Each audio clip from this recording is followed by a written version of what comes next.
La Cour d'appel de Kinshasa-Gombe, sous le haut patronage du premier président pour la Cour de cassation, a organisé avec l'appui de ses partenaires une formation sur le nouvel acte uniforme portant organisation de procédures simplifiées de recouvrement et de voies d'exécution.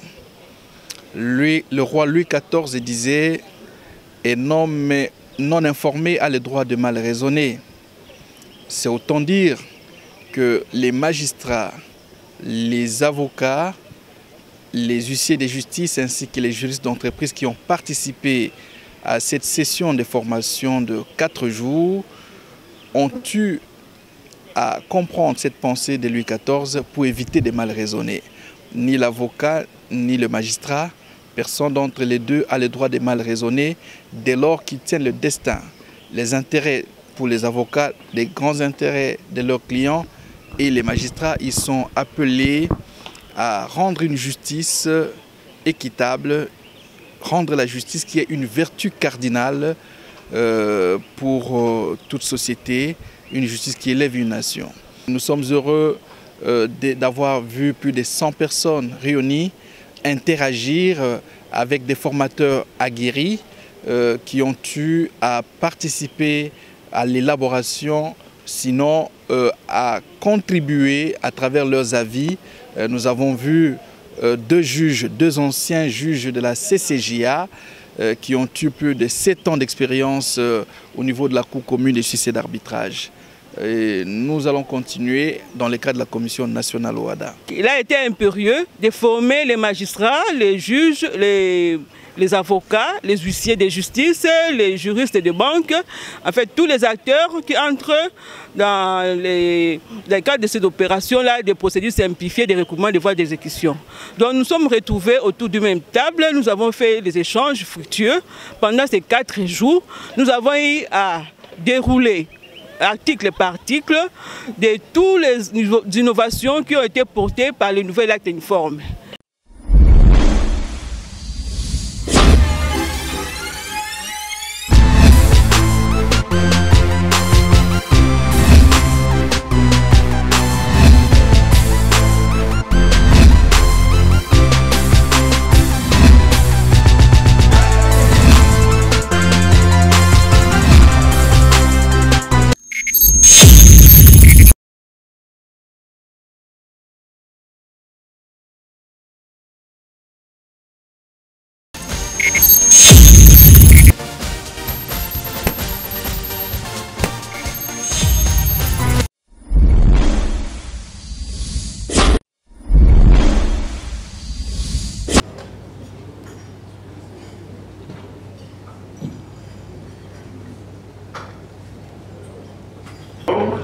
aliène ou déplace un bien faisant l'objet d'une saisie-vente.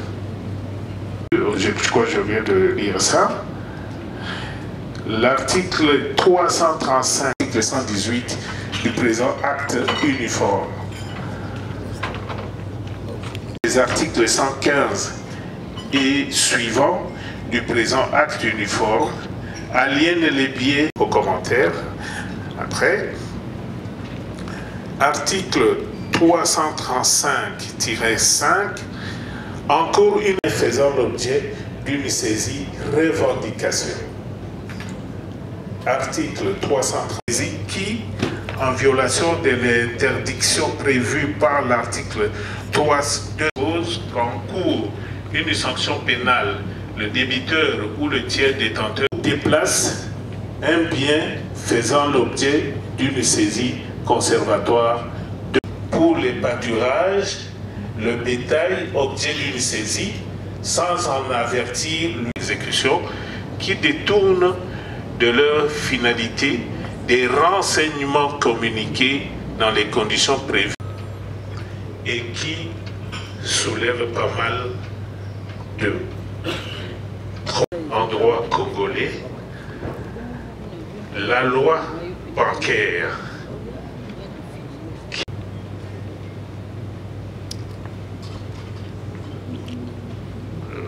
bien saisi.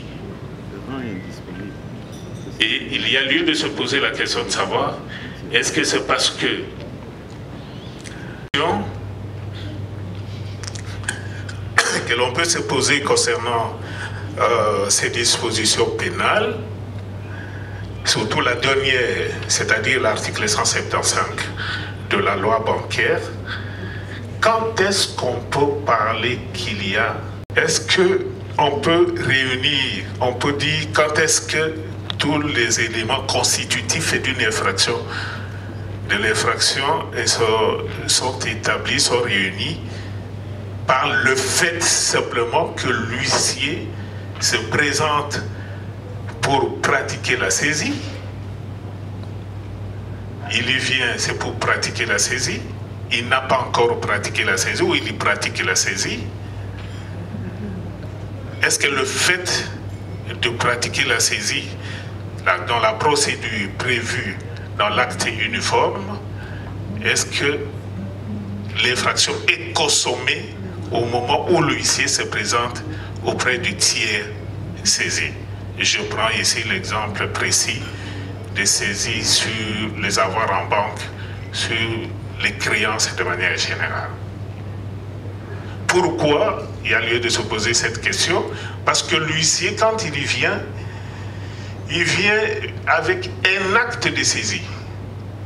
C'est en notifiant l'acte de saisie au tiers saisi qu'il pratique la saisie. C'est en ce moment-là qu'on peut dire qu'il a pratiqué la saisie.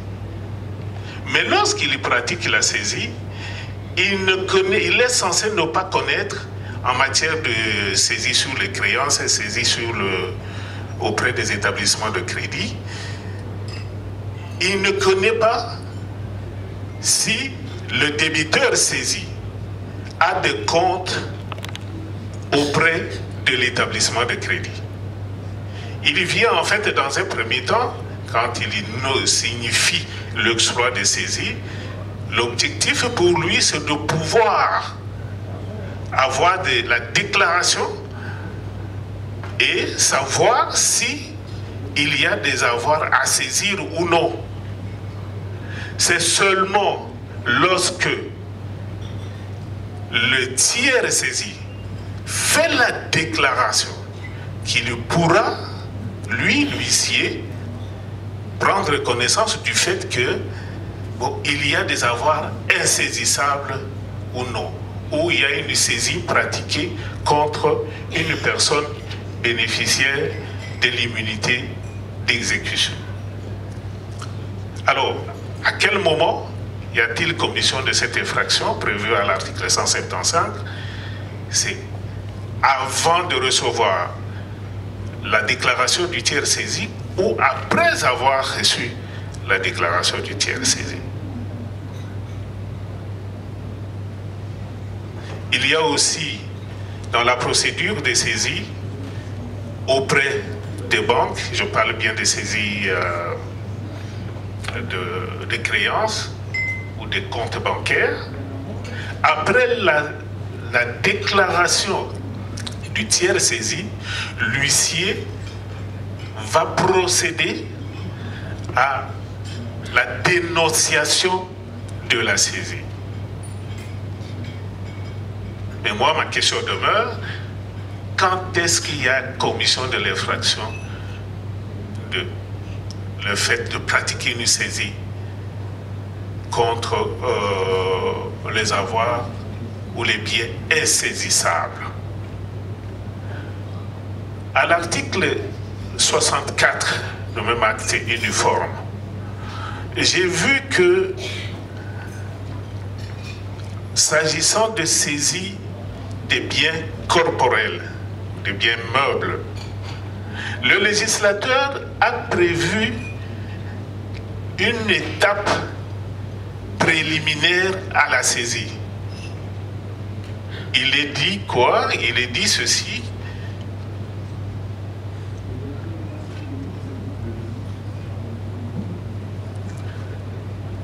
Après avoir rappelé au débiteur qu'il est tenu de lui indiquer les biens qui auraient fait l'objet d'une saisie antérieure et de lui en communiquer le procès verbal, l'huissier de justice ou l'autorité chargée de l'exécution dresse un procès verbal de saisie qui contient à peine de nullité et il y a les conditions qui sont exigées pour que l'acte de saisie ne soit pas entaché d'irrégularité. Mais au préalable, donc, l'existence des saisies antérieures, je ne sais pas comment il va le faire. Est-ce que c'est par un procès verbal, certainement. C'est en signifiant l'acte de saisie au tiers détenteur ou au banquier. 64 n'est pas applicable à la saisie des créances, et particulièrement les créances en banque ou des créances insaisissables. Est-ce qu'en ce moment-là, on pourra parler de l'existence de cette infraction? Il y a des dispositions éparses en droit congolais qui déterminent que tel bien est saisissable, ainsi de suite, et notamment le salaire, par exemple, l'insaisissabilité. Et disons qu'à l'article 175, j'ai constaté que cette disposition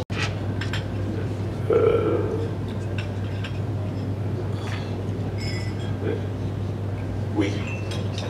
175 de la loi bancaire. Parce que cela n'est pas de la compétence de l'OHADA. Chaque État partie a l'obligation et la responsabilité de préciser les peines, de prévoir des peines. Il faut compléter, le code pénal doit être complété avec des peines applicables à ces incriminations. Ce n'est pas encore le cas, j'imagine, et parmi les recommandations, ceci devrait figurer. Pour le reste, je passe la parole à l'Assemblée. S'il y a quelqu'un qui a une question sur ce que M. Okito a exposé ce matin, il peut se manifester. Le même bien ou le montant qu'il est en train de vouloir saisir.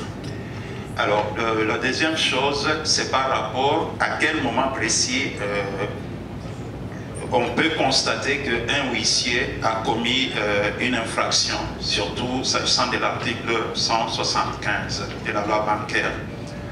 Puisque cela n'est pas clairement dit, je suppose que l'huissier à qui on donnerait l'information que le bien qu'il est en train de saisir relève de ce qui est insaisissable, il doit en principe revenir sur son acte. À ce moment-là, il ne pourra pas, ne seront pas établis. Mais si l'huissier, bien qu'ayant l'information que le bien qu'il est en train de saisir relève de ce qui est insaisissable et qu'il persiste dans son acte, à ce moment-là, il a pleine conscience qu'il a commis l'infraction et tous les éléments constitutifs de cette infraction seraient réunis, puisqu'il n'y aura pas seulement cette contribution. Merci. Merci beaucoup, M. Kaimba, mais votre intervention suscite en moi une certaine interrogation. Les faits sont cristallisés. Est-ce que le fait pour lui de rétracter son acte met fin il y a quand même... Ces rétracts, est-ce que c'était avant que la juridiction soit saisie ou après? Si il est établi que la juridiction est déjà saisie ou que le parquet est saisi. Computer les délais en ce qui concerne les 5 jours de la déclaration pour les saisies et attributions, une déclaration qui n'est pas faite à personne, et pour les 2 jours qui sont reprises sur la disposition.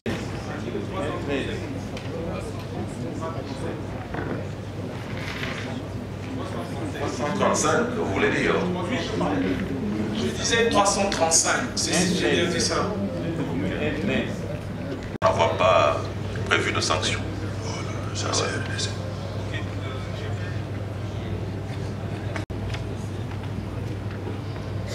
Concernant les délais francs de l'article. Les francs. Parce qu'avant on a dit délai franc. Franchement ça posait problème parce que ce n'est pas tous les gens qui connaissent ce que c'est qu'un délai franc. Lorsqu'un délai est exprimé en jours, le jour qui en constitue le point de départ est celui et l'acte est déposer à partir du 15. Parce que normalement, c'est-à-dire l'acte est posé le 15, normalement, ça, le 30, c'est la fin. Mais là, à ce moment-là, vous décalez. Le 15 ne compte pas, vous commencez à compter à partir de 16.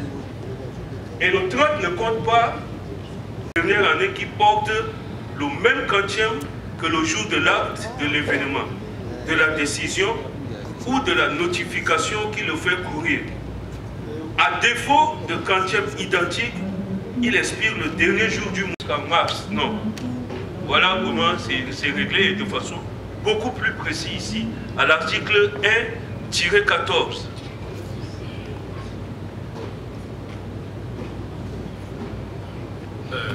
Cet ancien article 335, la définition du délai franc. Et non plus dit les délais sont des délais francs. Les délais francs, c'est un terme qui relève. La commission de cette infraction qui est sanctionnée par l'article 335.2. C'était la première préoccupation. Mais qu'en est-il du tiers saisi, notamment les banques, qui détiennent et qui ont l'information que les avoirs sont... Que moi, je n'exécute pas parce que tel bien est insaisissable ou quelque chose comme ça. Non. Et qui doit saisir le juge en contestation.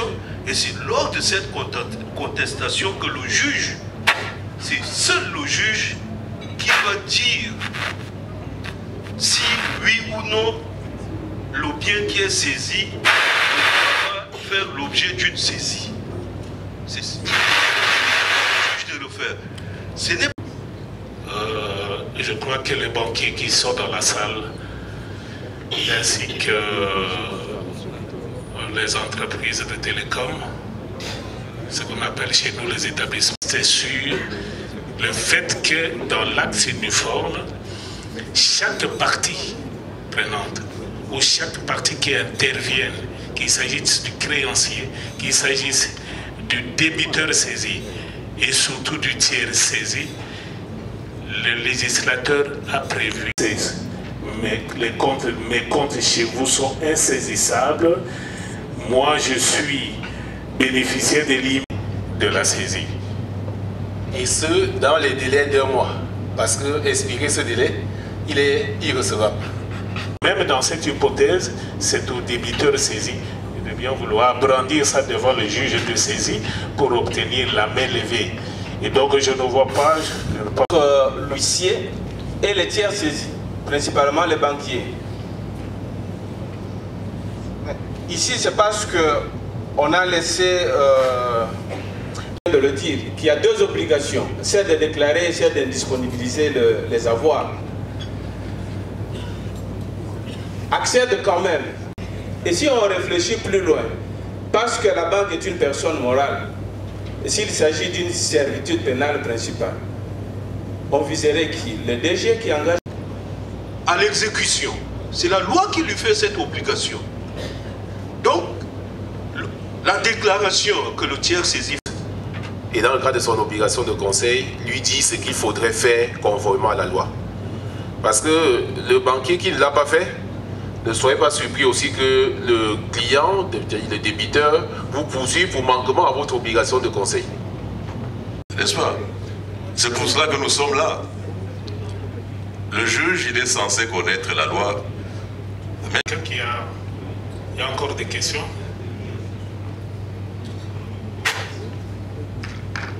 Une quotité de la rémunération, pas l'ensemble de la rémunération, la difficulté dans la pratique, tant au niveau du banquier qu'au niveau de l'huissier ou du créancier, c'est de pouvoir pratiquer la saisie des rémunérations auprès du banquier, au lieu que voilà, telle quotité pour tel travailleur, telle quotité est saisissable, telle quotité n'est pas saisissable.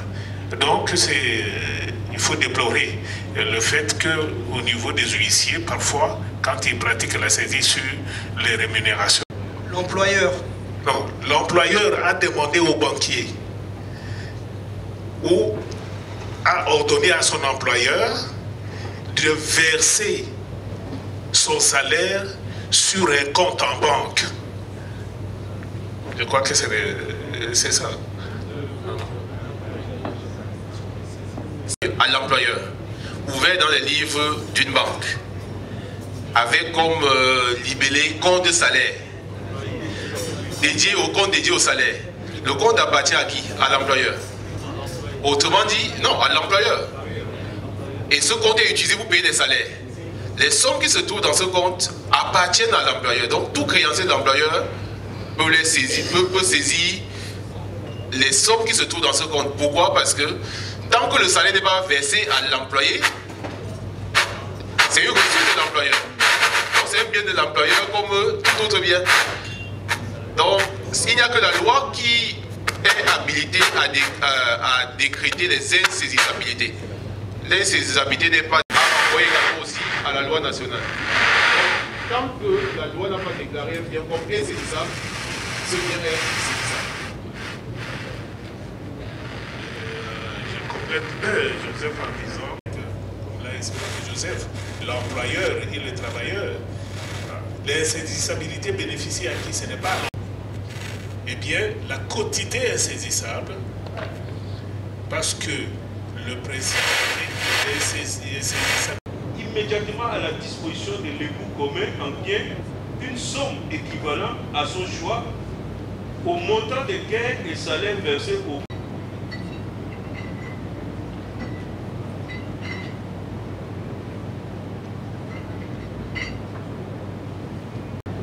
Est-ce que dans ce cas-là, lorsque le tiers détenteur procède à la déclaration, il ne commet pas une faute qui peut amener à la mise? Est-ce que les conditions sont réunies pour qu'on puisse parler en ce moment-là de détournement vis-à-vis de son client, de garder ses avoirs, mais en laissant le soin aux États partis de déterminer les sanctions. Et dans mes recherches personnelles, j'ai trouvé que depuis 2020, il y a une députée à la personne de Tony Moi. Mais aussi, je sais que la loi qui crée les tribunaux de commerce, qui date de 2001, venait que nos autorités, puisque cette formation est organisée par une cour d'appel, que nous appliquons sur tous nos magistrats. Alors ceci a comme conséquence que nous sommes parfois... compte. Plus rien ne marche. Or ici maintenant, avec la saisie-attribution, c'est quoi? C'est-à-dire que le débat sera beaucoup plus honnête. Merci. Et pour paralyser la saisie, a émis un ordre de virement. La banque a antidaté. Selon la législation nationale, mais non ouvrables selon l'organisation interne de la structure. Ça veut dire généralement les sociétés qui travaillent en semaine anglaise. Les samedis n'ouvrent pas. On va faire une sous-question par rapport aux jours ouvrables. La loi, l'article 161, il parle de 15 jours ouvrables. L'ouvrabilité de ce jour, c'est en rapport avec la législation nationale ou en rapport avec les partis en présence. Ici, les jours ouvrables, ça même le samedi est un jour ouvrable. Donc toutes les structures doivent se conformer à la loi nationale. Le mot jour ouvrable, voilà comment on le définit ici. À l'article 1-1, jour ouvrable, c'est jour de la semaine autre que les jours de repos hebdomadaires et les jours déclarés fériés en les mercredis, les jeudis, vendredis et samedis. C'est pas la loi nationale qui va dire que ce jour-là, voilà. Là, on considère comme ça. Donc, si le huissier, il sait que suivant la loi, c'est un jour ouvrable. Le législateur OHADA et même sur le plan national a prévu cette infraction. Mais si la banque a l'infraction ne sera pas du tout établie dans son chef. J'espère avoir rencontré votre... Lorsque vous nous parlez des tiers saisis, vous nous donnez l'impression que les tiers saisis est complètement désarmé de toute action pour se défendre. Et ce qui arrive peut-être devant nos juridictions ici, en l'occurrence ceux qui nous reçoivent en premier les tribunaux de commerce, c'est de dire que vous êtes terre saisie, vous n'avez rien à dire. Alors qu'en réalité...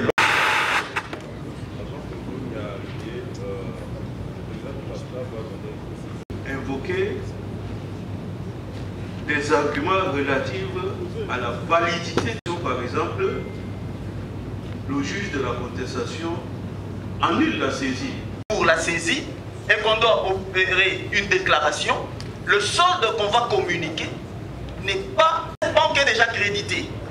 Parce que, en fait, dans les rapports entre les banques, on n'a pas encore débité son compte pour prendre les fonds. Donc, en ce moment-là, pendant que l'huissier de justice est venu pour la déclaration, le solde qu'il y a, pourtant il y a des opérations déjà à l'étranger qui sont exécutées. Et donc, le délai qui a été donné, il est suffisamment long pour que toutes les opérations en cours soient intégrées et que la banque effectue une deuxième déclaration pour donner effectivement le solde. Mais toutes ces opérations doivent être des opérations antérieures à la saisie, en fait. Donc, il y a moyen maintenant de pouvoir, avec les annexes qui seront, ou encore les éléments documentés qui seront mis à la disposition, il y a moyen de déceler les opérations antérieures et les opérations postérieures à la saisie. Donc ici, il n'y a pas de souci. Mais aussi, je voulais relever le fait que il n'y a aucun scénario qui pourrait permettre, avec l'alinéa 1er de l'article 161, l'idée de complicité ou de coauteur entre l'huissier de justice et le tiers saisi, s'il faudrait évoquer la disposition pénale 175 de la loi bancaire. Non. Parce que chacun, suivant les devoirs qui leur sont donnés par les législateurs, le tiers saisi a l'obligation de déclarer. Et c'est une déclaration détaillée. Ça veut dire qu'on parle de la nature des comptes, la nature des avoirs. Et l'huissier de justice ne peut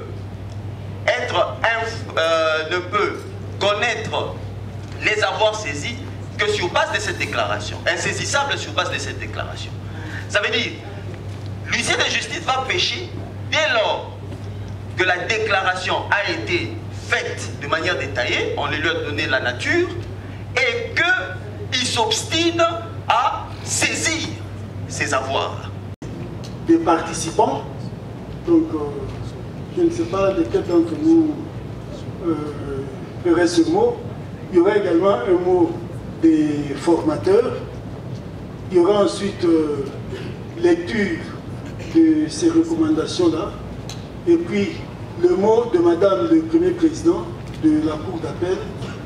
Et enfin le mot de Monsieur le Premier Président de la Cour de cassation, qui sera suivi de la remise des certificats de participation. Merci donc de votre attention. Merci de l'assiduité dont vous avez fait montre. Un grand merci aux formateurs. Alors, s'agissant du menu de tout à l'heure, dans le cadre de notre commission, nous avons élaboré un rapport général des magistrats, les huissiers de justice, les juristes d'entreprise et j'en passe. Et dans le cadre de cette formation qui a été entreprise dans une méthode comparative avec l'ancien acte uniforme pour dégager essentiellement les innovations prévues en 4 jours. Et la première journée, nous avons eu à épingler relatif au champ d'application et de définition, c'est que d'abord ces points et les champs d'application en question définissent d'abord la portée et la relativité de procédures simplifiées de recouvrement et de voies d'exécution. Plutôt des recouvrements d'abord, et dans le procédé de recouvrement, comme on le sait très bien, c'est que plutôt la possibilité, ça c'est une innovation, excusez-moi, je voulais dire en fait la possibilité des monnaies électroniques et autres, et ainsi la commission s'est attardée à la nullité pour vice de fonds qui peut être soulevé d'office par les juges et à toute étape de la procédure. Nous avons avec la commission discuté sur cette question et nous donnerons. On sait qu'en cas de carence ou de refus de l'État de prêter concours, et puis le même article 30 a clarifié la question des unités d'exécution qui a fait débat. Le législateur communautaire a énuméré clairement certains droits et bien insaisissables et à les points centraux que nous avons eus dans le cadre de cela, et parce que l'on court derrière les temps, l'on créance sur les comptes électroniques, et ça éviterait à ce qu'il y ait des désordres sur l'identification de la cible. Les banques le font déjà, et que la journal de la CCJA va dans le sens des soutiens de cela, mais ce sera mieux. Et la dernière recommandation aux avocats, de faire contenir les moyens d'appel, diligenter la notification également à l'endroit du greffe. Je crois que c'est l'essentiel. Qui seront lues en présence du chef. Alors, si on peut se focaliser à ce niveau-là. Qui n'attend que la publication au journal officiel, mais... Les délais d'opposition réduits. Ensuite, je crois avoir dit autre chose. Pour la deuxième observation, vous pouvez aussi essayer un peu de reprendre ce que vous avez dit au sujet du refus par le greffier d'apposer la formule exécutoire. Je pense... D'apporter la formule exécutoire. Oui, alors... Apparemment, vous n'avez pas spécifié auprès de qui ce recours-là doit pouvoir adresser sa requête en cas de refus par le greffier. Donc, reprenez correctement les identités des formateurs. Excusez-moi, je vais vérifier parmi les recommandations. Première recommandation, au président de veiller au respect du délai contraint au lieu de contraignant, le 3 jours près. Merci. Et au point 8, 8e recommandation, aux banques, dans leur livre, où on n'a pas de banque, est-ce qu'on entretient?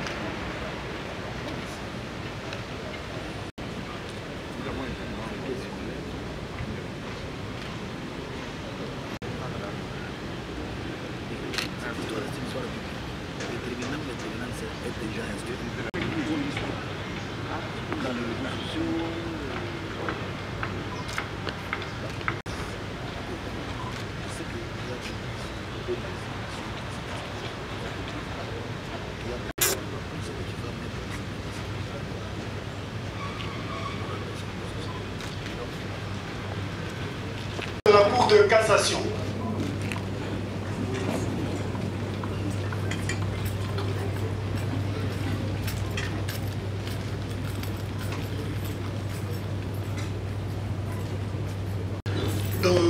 Où se sont tenus les travaux que vous aviez eu dont vous aviez eu une des procédures simplifiées de recouvrement et des voies d'exécution. Clara Bachibirida, avec qui nous avons pris part active à ces travaux. Ce nouvel acte uniforme portant création des organisations de procédures simplifiées et de recouvrement des voies d'exécution. C'est une occasion pour tous les participants à leurs titres et grades respectifs de pouvoir s'approprier cette formation et surtout de mettre en exécution cet acte qui va entrer en vigueur dans 14 jours, presque exactement. C'est une occasion pour nous, Vodacom Congo, de s'assurer que les droits... Le premier président de la Cour d'appel, ou la première présidente de la Cour d'appel, messieurs les formateurs, chers collègues apprenants, je voudrais m'acquitter du premier devoir de remercier les organisateurs de cet atelier. C'était pour moi un rêve de voir qu'en République, un atelier comme celui-ci, où presque tous les professionnels de droit sont représentés, les justices et tous les autres professionnels du droit. L'auteur est de la République démocratique du Congo. Et depuis qu'il a eu un bouleversement du cadre juridique en République démocratique du Congo, qu'il y a un nouvel acte uniforme, alors que nous n'avons pas encore digéré l'ancien, organise une formation. Donc c'est une profonde, peut-être avoir des séminaires pareils chaque trimestre, puisqu'il y a plusieurs autres actes uniformes et sur lesquels les professionnels de droit. D'abord, ma qualité d'avocat et représentant des avocats, et en ma qualité de représentant de la Commission nationale OHADA. Une dialectique, cette fois-ci interactive, scientifiquement parlant, est une question de tous, de praticiens et dont tous les démons apporte beaucoup de réponses à des questions sujettes à controverse auxquelles nous magistrats étions confrontés dans le passé, et aux armes dans notre carquois pour pouvoir nous atteler à la tâche que la loi nous assigne. En sus, les nouvelles dispositions introduites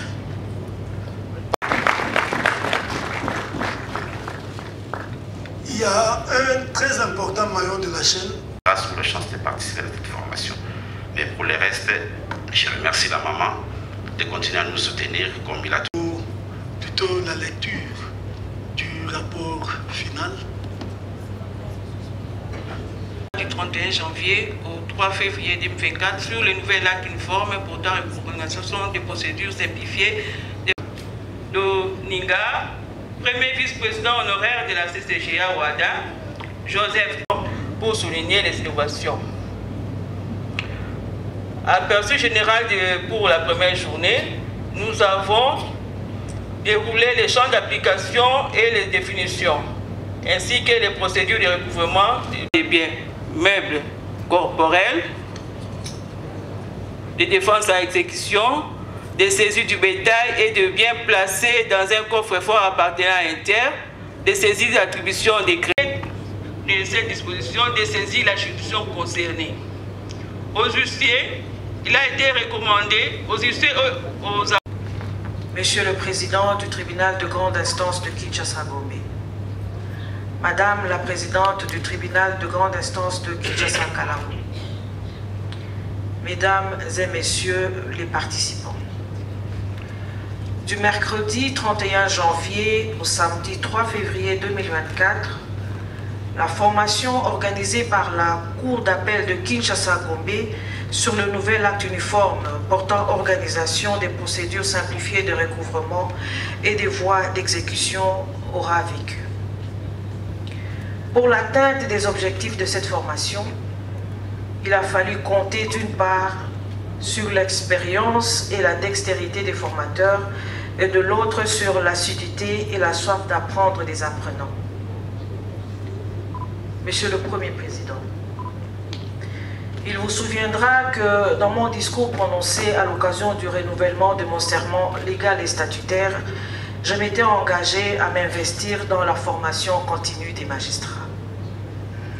Nous n'en sommes là qu'à une première tentative qui n'a pu avoir cet éclat que grâce à votre soutien, mieux à votre parrainage. Mes collègues, les formateurs les plus éminents ici réunis, l'ensemble des participants et moi-même, vous en savons gré. Nous vous sommes davantage reconnaissants de nous avoir fait découvrir un oiseau rare, jusque-là peu connu des juristes congolais, mais pourtant aussi compétent que les érudits Joseph Kamga et son collègue Jimasna Dongingar. J'ai cité le conseiller à la Cour de cassation et ancien premier vice-président de la Cour commune de justice et d'arbitrage, CCG en sigle, Robert Safari Zihali Roy, avec le juge consulaire Albert Okitasomba. Ils ont opéré un parfait transfert de connaissances en notre faveur. C'est pourquoi je voudrais, avec autorisation, inviter les participants à les acclamer frénétiquement.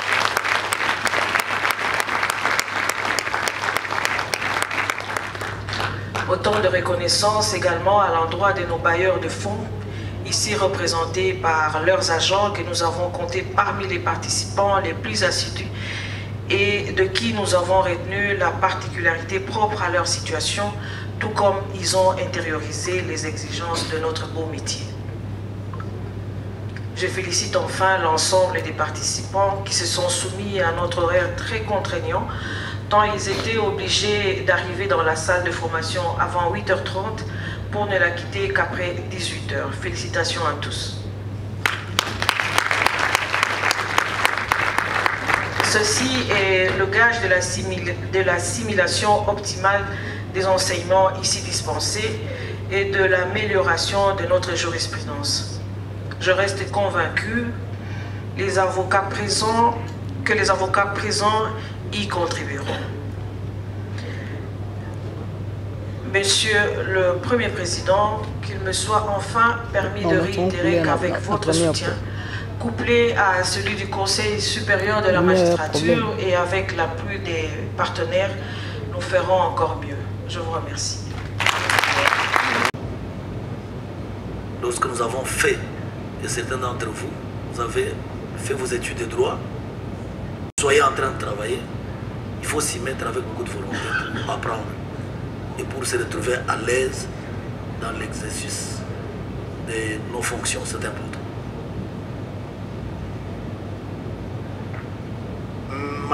Mesdames et messieurs les participants, comme à l'ouverture de cette session de formation sur l'acte uniforme portant organisation des procédures simplifiées de recouvrement et des voies d'exécution, me voici de nouveau parmi vous à la fin des 4 jours y dédiés pour la clôture. Vous ayant suivi jour après jour, et selon le rapport des responsables de la formation à ma possession, complété par le rapport qui vient d'être lu dans ses conclusions, je sais que tous les méandres de cet acte uniforme ont été abordés. Ces notions les plus controversées, à l'instar de celles relatives à la qualité du tiers saisi, ont été élucidées. La saisie-attribution des créances, les insaisissables, les sanctions pénales et autres institutions judiciaires qui constituent la clé de voûte de ce texte de loi communautaire, de la même manière que la saisie de fonds de commerce dont la procédure n'est pas éloignée de la vente immobilière, ont été également décortiquées. Ainsi, la nouvelle déclinaison de l'injonction de payer a été examinée avec le point d'ancrage sur les délais contraintes qui oblige le chef de juridiction saisi d'une requête relative à rendre impérativement son ordonnance dans le délai de 3 jours. Le rapport a insisté dessus, au risque de préjudicier irrémédiablement les créanciers et de les décourager d'emprunter cette procédure de recouvrement des créances que le législateur communautaire a pourtant simplifiée. En conséquence, j'encourage les avocats, surtout ceux qui ont suivi cette formation, à ne pas hésiter de saisir les chambres provinciales de discipline contre les chefs de juridiction défaillants dans ce domaine. Parce que lorsqu'ils n'ont pas respecté les délais, ils ne sont pas seulement dessaisis, mais ils ont également commis une faute disciplinaire. Et je crois que les avocats doivent veiller avec les parties pour pousser ces différents chefs de juridiction au respect de la loi. Pour ma part, je considère que ces 4 jours ont servi à déverrouiller la serrure ou le cadenas de la bonne administration de la justice, qu'est l'ignorance du droit, et qu'ainsi la jurisprudence de nos juridictions fera désormais école, non seulement dans notre pays, mais aussi au sein de l'espace OHADA. C'est pourquoi je n'ai pas hésité de signer le certificat de participation qui vous seront décernés bientôt et vous charge de restituer les connaissances acquises dans cette formation auprès de vos collègues respectifs. Je ne peux pas m'empêcher de remercier les formateurs dont vous avez tous apprécié l'expertise et la compétence dans l'andragogie pendant ces 4 jours passés ensemble. Je souhaite alors bon retour à ceux d'entre eux qui vont repartir dans leur pays après cette formation. Et je l'espère avec les meilleurs souvenirs de votre assiduité et la qualité de vos échanges. Ainsi, je déclare clos les travaux de la session de formation sur les nouvelles actes uniformes portant organisation des procédures simplifiées de recouvrement et des voies d'exécution organisées au Pullman de Kinshasa du 31 janvier au samedi 3 février 2024 et je vous remercie.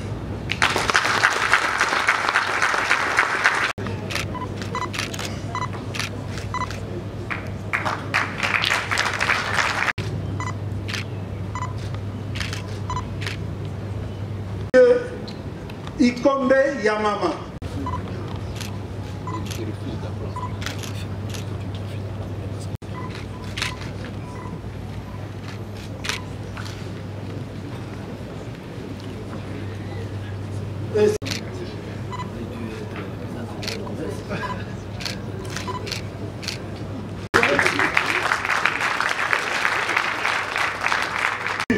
Que le chef n'a pas eu l'occasion de les signer tous. Donc,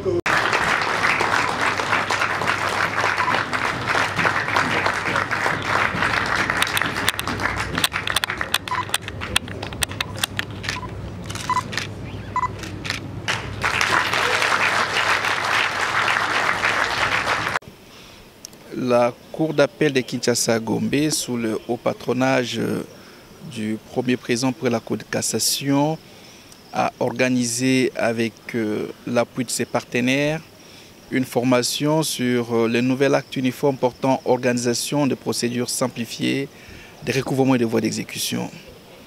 Le roi Louis XIV disait « Un homme non informé a le droit de mal raisonner ». C'est autant dire que les magistrats, les avocats, les huissiers de justice ainsi que les juristes d'entreprise qui ont participé à cette session de formation de 4 jours ont eu à comprendre cette pensée de Louis XIV pour éviter de mal raisonner. Encore que ni l'avocat ni le magistrat, personne d'entre les deux a le droit de mal raisonner dès lors qu'ils tiennent le destin, les intérêts pour les avocats, les grands intérêts de leurs clients, et les magistrats, ils sont appelés à rendre une justice équitable, rendre la justice qui est une vertu cardinale pour toute société, une justice qui élève une nation. C'est ainsi que nous, Commission nationale OHADA, sommes venus encourager, accompagner cette initiative pour que davantage la vulgarisation de ces nouvelles actes uniformes qui vient d'être adoptées le 17 octobre 2023 soit fait même dans les coins et recoins. Nous-mêmes, la Commission nationale OHADA, organisons déjà ce 9 et ce 10 février 2024 une formation à la salle des conférences internationales du ministère des Affaires étrangères. C'est autant vous dire que c'est dans la même veine que nous continuons à vulgariser ces nouvelles actes uniformes. Les avocats et les huissiers de justice qui ont eu à participer à cette formation ont l'obligation de la mettre en pratique. Parce que il s'agit là d'une question existentielle de l'institution pouvoir judiciaire. Et nous sommes heureux d'avoir vu plus de 100 personnes réunies interagir avec des formateurs aguerris qui ont eu à participer à l'élaboration, sinon à contribuer à travers leurs avis. Nous avons vu deux anciens juges de la CCJA qui ont eu plus de 7 ans d'expérience au niveau de la Cour commune des justices et d'arbitrage. Nous allons continuer dans le cadre de la Commission nationale OHADA. En droit, on ne parle pas les mêmes langages, mais l'objectivité, c'est dans la norme, c'est-à-dire c'est dans l'acte uniforme. Et cet acte uniforme doit être connu des acteurs de la justice. Et même si on peut avoir des débats, des controverses sur des points de vue purement doctrinaux, mais sur le point de la normativité, ça veut dire de disposition légale, nous devons être en accord si l'esprit de la loi est respecté. Et donc nous pensons que ça sera une aide indispensable pour la pratique du droit OHADA en RDC. Oui, je suis Madame Mambika Polo Marie-Josée, je suis présidente de la Cour d'appel de Kinshasa-Gombe. Comme vous le savez tous, l'acte uniforme portant procédure simplifiée des recouvrements des voies d'exécution vient d'être modifié. La séance de modification a été tenue à Kinshasa en date du 7 octobre 2023. Ça a été adopté par le Conseil des ministres de tous les pays faisant partie de cette organisation. À partir de là, à partir du 7 octobre, nous avons 3 mois pour que les nouveaux actes entrent en vigueur. Donc, si vous comptez 3 mois, ce nouvel acte entre en vigueur en date du 16 février de cette année. Donc, il a été impérieux de former les magistrats, les juges, les avocats, les huissiers de justice, les juristes de banque, en fait tous les acteurs qui entrent dans le cadre de cette opération-là, des procédures simplifiées, des recouvrements de voies d'exécution. Donc nous sommes retrouvés autour d'une même table, nous avons fait des échanges fructueux.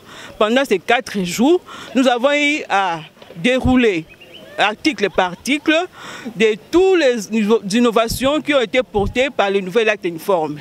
Donc c'était pour renforcer les capacités de tous ces acteurs-là qui savent qu'il y a des innovations, surtout en ce qui concerne la monnaie électronique, qui fait objet désormais de saisie. Il y a aussi des innovations sur les immunités d'exécution, puisque avec le nouvel acte, on a précisé les bénéficiaires des immunités d'exécution. Donc ce n'est plus comme les cas, que la loi a été restée muette, mais cette fois-ci, on a eu à préciser.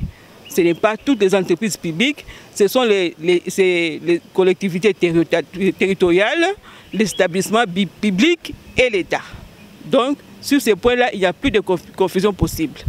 Il y a encore, sur la monnaie électronique, il y a aussi, au niveau du greffe, il est recommandé de tenir un registre électronique.